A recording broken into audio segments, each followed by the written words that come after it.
General Bipin Rawat आज अपनी अंतिम यात्रा पर हैं और उनके घर की लगातार तस्वीरें हम आपको दिखा रहे हैं।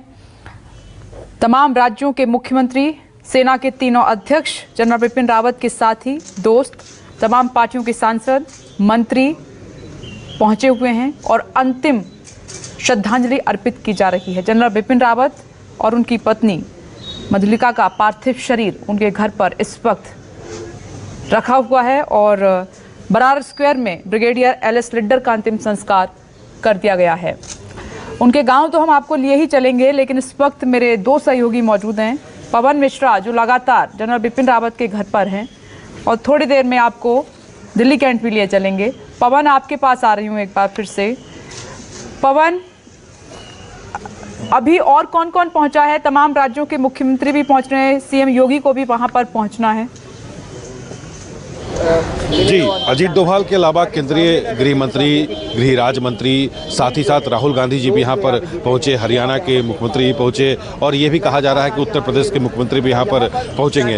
विपनेश, ये कहा जाता है कि शब्दों से ज़्यादा जो है तस्वीर ज़्यादा जो है बयां करती है और यही तस्वीर हम आपको दिखा रहे हैं कि बिपिन रावत कितने चहेते थे, लोगों के मन में कितने चहेते थे और कैसे लोगों के मन के प्रति उनका प्यार था। यही प्यार आप देख रहे हैं कि तमाम जो आप यहाँ पर भीड़ आप देख रहे हैं। एक मीटिंग में, एक छोटी मुलाकात में जब हमने पूछा था कि सर आप घर घर के चहेते बन गए हैं, क्या आगे इलेक्शन लड़ने की तैयारी है क्या, तो उनका जवाब था कि टिकट दिलवा दो, हंसते हुए कहा था। फिर उन्होंने ये कहा था कि हमें राजनीति में जाने की कोई इच्छा नहीं है, हमें तो देश की सेवा करना है, देश की ताकत को बढ़ाना है, देश की शक्ति को बढ़ाना है और हमारी सेना को उस स्तर तक ले जाना है जो कोई ये ना समझे, आंख उठाकर देखने की भी कोशिश ना करे। विपिन रावत की ही पहल थी कि फ्रंटियर सेना में महिलाओं की भी पोस्टिंग होनी चाहिए, महिलाएं की भी भागीदारी उतनी ही होनी चाहिए जितना पुरुषों की भागीदारी हमारे तीनों सेना में है। और इस कारण से एनडीए की हम बात करें या सीडीएस की बात करें, महिलाओं की माफ़ कीजिएगा, महिलाओं की सीधी भर्ती की बात उन्होंने साफ तौर पर कहा था और ट्रेनिंग की भी शुरुआत यहाँ पर किया था। उन्हीं का ये जो मकसद है, जो प्लान रहा था कि हमारी महिलाएं किसी से कमज़ोर नहीं हैं, कहीं से भी पीछे नहीं हैं और पुरुषों के साथ कंधा से कंधा मिलाकर चल रही है। तो फ्रंटियर सेना में महिलाओं को शामिल करने का जो पहल था बिपिन रावत का ही था, जिसके बाद पोस्टिंग भी होने लगी थी और उन इलाकों में महिलाओं की पोस्टिंग हुई थी जहाँ पर पहले लोग ये डरते थे कि महिलाएं वहाँ कैसे काम कर सकती है। तो तीनों सेनाओं की बात करें, कैसे इंफ्रास्ट्रक्चर को सुधारना है और कैसे कहाँ कमियों को दूर करना है, कैसे कम्युनिकेशंस को तीनों सेनाओं को बढ़ाना है, इस पर वो हमेशा रोजाना कुछ ना कुछ नया प्रयोग करने की कोशिश करते थे। उनकी कोशिश यही रहती थी कि साथी देशों के साथ में, उनके जो सहयोगी देश हैं, उनकी जो साथी जो मित्र देश हैं, उनके साथ में मिल करके अपनी शक्ति को जरूर मजबूत करना है और समय समय पर इस बात की वो मीटिंग में लिया करते थे। काफ़ी सामाजिक काम भी वो करते थे, ब्रह्म कुमारी से भी वो जुड़े हुए थे, कई ऐसे सेमिनार भी वो में जाया करते थे, यहाँ तक कि नौजवानों को हौसला बढ़ाने के लिए भी वो वेबिनार किया करते थे। उन नौजवानों को भी सहयोग करते थे जो सेना में आना चाहते हैं, उनका अत्यधिक लगाव अपने गाँव से जरूर था और यही कहते थे कि हमारा बस चले तो पूरे उत्तराखंड को जो है वो के नौजवान को सेना में वो भर्ती कर दे और लोगों को जागरूक भी करते थे कि आप सेना में आइए और सेना में रहकर देश की सेवा कीजिए। तो कई इनके पास योजना थी और हर योजना के लिए अलग वो काम करते थे। तो देश ने उन्हें खो दिया है और उनकी भरपाई कैसे होगी, अब इस पर ही मंथन होगा, क्योंकि अगला सीडीएस कौन होगा इस पर अब गहन मंथन होगा, क्योंकि विपिन रावत जैसा टेक्निकल और इनकी सोच, फैसला ऑन द स्पॉट, जैसे मोहम्मद के आतंकियों के साथ इन्होंने किया था कि बालाकोट का आपको याद होगा कि घर में घुसकर पूरे आतंकी कैंप को इन्होंने ध्वस्त कराया था और बदला लेने की बात कही थी। और ऐसा ही कड़ा निर्णय, कंजर्वेटिव प्लान इनके पास हर वक्त रहा करता था। इनका जब भी मौका इनके पास समय होता था तो एक रात या एक पूरा दिन जरूर जाकर के बॉर्डर पर सैनिकों के साथ जरूर बिताते थे और फ्रंटियर सेना का मनोबल जरूर ये बढ़ाते थे। उनका यही लगता था कि अगर इनका मनोबल बढ़ाया जाए तो हमारी सेना के अंदर जो है ताकत, वो कूटनीति, वो पहले से ज़्यादा ताकत बन सकती है, क्योंकि मोरल जो है बढ़ाना सबसे अहम और सबसे स्किल का होता है। और जहाँ आपको ऑर्डिनेंस फैक्ट्री की बात को बता दें कि आत्मनिर्भर भारत, इनका सबसे अहम रोल यही था कि हम खुद का हथियार बनाएं, हमारे सैनिक आत्मनिर्भर भारत से बने हथियारों को चलाएं और बनाएं। हमें विदेशों पर निर्भर नहीं रहना है। हमें रूसी हथियारों की बात करें, इजराइल की हथियारों की बात करें, अगर इजराइल वो हथियार बना सकता है तो क्यों नहीं हमारे देश में भी उस तरह के हथियार बन सकते हैं। और उसका कोई सानी नहीं था, बार बार मैं ये कह रही हूँ। और डॉक्टर अनुराग ठाकुर भी पहुंचे हैं, श्रद्धा सुमन अर्पित कर रहे हैं जनरल बिपिन रावत के घर पर। ये तस्वीरें आपके सामने, केंद्रीय मंत्री।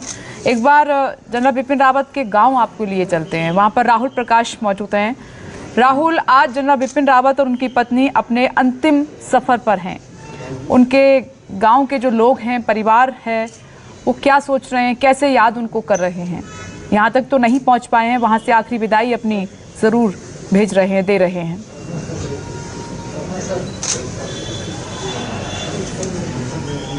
देखिए, जो उनका परिवार है, जो उनके चाचा हैं, चाची है और उनका जो छोटे भाई हैं, वो सुबह ही दिल्ली के लिए रवाना हो चुके थे। उन्होंने पहले से तय किया था, क्योंकि एडमिनिस्ट्रेशन ने उनके लिए गाड़ी तैयार की थी। वो आखिरी सफ़र जो उनका था, अंतिम विदाई उनको देने के लिए, श्रद्धांजलि देने के लिए उनके लिए पहुँचे हैं। हालांकि गांव के लोगों की आंखें नम हैं, पूरा उत्तराखंड इस बात के लिए, जहां हम जा रहे हैं, लोगों से बात कर रहे हैं, उस क्षति को वो ये कह रहे हैं कि ऐसा कैसे हो गया, क्योंकि उत्तराखंड को लेकर उन्होंने खास सपने थे, अपने गांव को लेकर, उत्तराखंड के रहने को लेकर उन्होंने की एक अलग सेवानिवृत्त होने के बाद उनकी ये इच्छा थी कि अपने गांव और घर आएँ। तो परिवार के लोग भी ये चाहते थे कि वो रखे। यही वजह थी कि परिवार उनको श्रद्धांजलि देने के लिए पार्थिव, जो अभी अंतिम दर्शन के लिए पार्थिव शरीर लाए गए हैं, उनके ये वो वहाँ पहुँचे हैं। हालाँकि कुछ युवा जो हैं और कुछ गाँव के लोग हैं, क्योंकि मैं इस गाँव के नज़दीक हूँ, क्योंकि 3 घर इनके गाँव के अंदर हैं और बाकी थोड़ी नज़दीकी गाँव हैं, जो सारे इकट्ठे हुए थे। कल उन्होंने श्रद्धांजलि दी थी। कुछ युवा हैं जो इस बात को लेकर सब जानते हैं कि एक कहा जा सकता है कि वीर सपूत को खोया है, क्योंकि देश के लिए जो सर्वोच्च पद पर, जिसने देश के लिए ऐसे सर्वोच्च काम किए हैं, वो अचानक क्यों चले जाना, वो सब स्तब्ध हैं। अचानक से ऐसी तस्वीर, ऐसी सूचना मिलने से सब परेशान हैं। अचानक से सब कुछ हुआ है। जिस तरीके से सीडीएस बिपिन रावत का आपने सुना, गाँव को लेकर, पहाड़ को लेकर उनका एक अपना सपना था। आप लोग उसको किस तरीके से देखते हैं? क्यों गाँव में आप अपना रहते हैं, आप लोग मिलते थे, क्या क्या क्या लगता था आपको? ये बहुत बुरा हुआ है जो अचानक से ही हमें पूरे देश को ये सूचना मिली है। ये बहुत बुरा हुआ है, बेहद दुख की बात है पूरे गांव के लिए। एक झटका तो लगा ही है, बट उनके जो विचार थे उत्तराखंड के और देश की तरक्की को लेके, वो बहुत ही अच्छे थे और झटका तो सबको लगा ही है पूरे गांव में, पूरे परिवार को। पूरे परिवार की तरह हम लोग यहाँ पे मिलके रहते थे उनके साथ। बिल्कुल, ये हर किसी के मन में और जवान पर सिर्फ एक ही बात आती है कि अचानक से क्यों, क्योंकि हम लोगों से मिल रहे हैं। गांव के लोगों का ये कहना है कि अक्सर गांव को लेकर उनका बड़ा एक सोचना था कि गांव के लिए कुछ करना है, पलायन की बात वो करते थे अक्सर। तो कि एक जीवन से जुड़ा जो उनका एक किस्सा इस गांव से था, वो यही कहते थे कि पिताजी ने कहा था कि वापसी अपने गाँव में ही करनी है। तो वो मन में उनके जो विचार थे, वो गाँव के लोगों को बताते थे, युवाओं को बताते थे, प्रेरित करते थे कि आर्मी और सेना में जाना है, क्योंकि उनका एक सर्वोच्च पद रहा है। लेकिन व्यक्तिगत जो उनका सरल स्वभाव था। हिंद के वीर सपूतों को न्यूज़ 24 का भी सलाम देश के साथ साथ। और ये तस्वीरें लगातार हम आपको दिखा रहे हैं, जहां पर तमाम पार्टियों के नेता इस वक्त जनरल बिपिन रावत और उनकी पत्नी को श्रद्धांजलि देने के लिए पहुंचे हैं। 10 वीरों के शवों की शिनाख्त के बाद उनका भी अंतिम संस्कार किया जाएगा। अब इसी से अंदाज़ा आप लगा सकते हैं कि तमिलनाडु के कुन्नूर में जो हादसा हुआ है वो कितना दर्दनाक है। और इससे पहले केंद्रीय मंत्री पीयूष गोयल पहुंचे, उन्होंने भी जनरल बिपिन रावत को श्रद्धांजलि अर्पित की, आखिरी नमन किया है।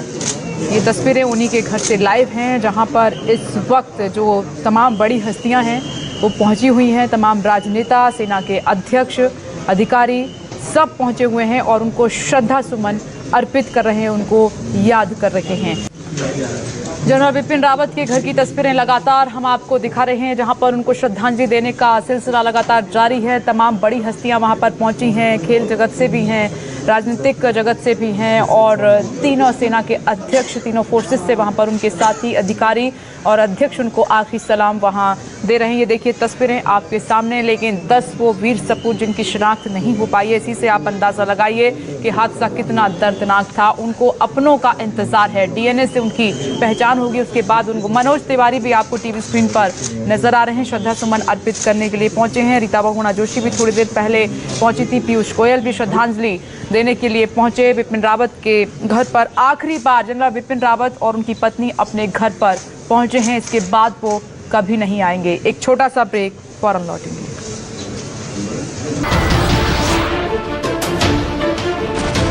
नमस्कार, मैं हूं मानक गुप्ता। अगर आपको हमारा ये वीडियो पसंद आया हो तो इसे लाइक और शेयर जरूर करें और हाँ, हमें सब्सक्राइब और फॉलो करना ना भूलें ताकि आप देश और दुनिया की कोई खबर मिस ना करें। तो जुड़े रहिए हमारे साथ और देखते रहिए न्यूज़ 24।